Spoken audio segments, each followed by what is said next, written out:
আমাদের অনেক সময় অন্যের বিরুদ্ধে অনেক রকম কথা থাকে বা অভিযোগ থাকে।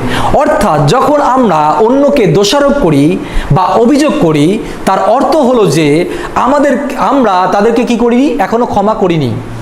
যদি সাপোজ এখানে একজন আছে, আমি যদি তাকে সত্যিকার অর্থে ক্ষমা করে দিই, তাহলে কিন্তু সেই বিষয়ে আমি আর তুলবো। একজন অন্যায় করলো, আমার বিপক্ষে একটা খারাপ কথা বললো, আমি তাকে বললাম যে ঠিক আছে তুমি বলেছো এটা করো না, আমি তোমাকে কি করলাম, ক্ষমা করলাম। কিন্তু আবার যদি পরবর্তীতে তাকে বলি যে তুমি কিন্তু এই কথা বলেছিলে আমার বিপক্ষে, অর্থাৎ তাকে আবার কি করছি, আমি দোষারোপ করছি, তার বিরুদ্ধে আমি কি অভিযোগ করছি, ঠিক না? তার অর্থ হলো যে আমরা মুখে বলেছি ক্ষমা করেছি, কিন্তু আমরা আসলে ক্ষমা করতে পারিনি। বুঝতে পেরেছি?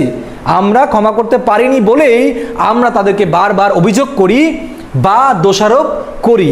যদি আমাদের অন্যের বিপক্ষে এইভাবে কথা থেকে থাকে, তাহলে কি বলছে এখানে, যে তাদেরকে আগে কি করো, ক্ষমা করো।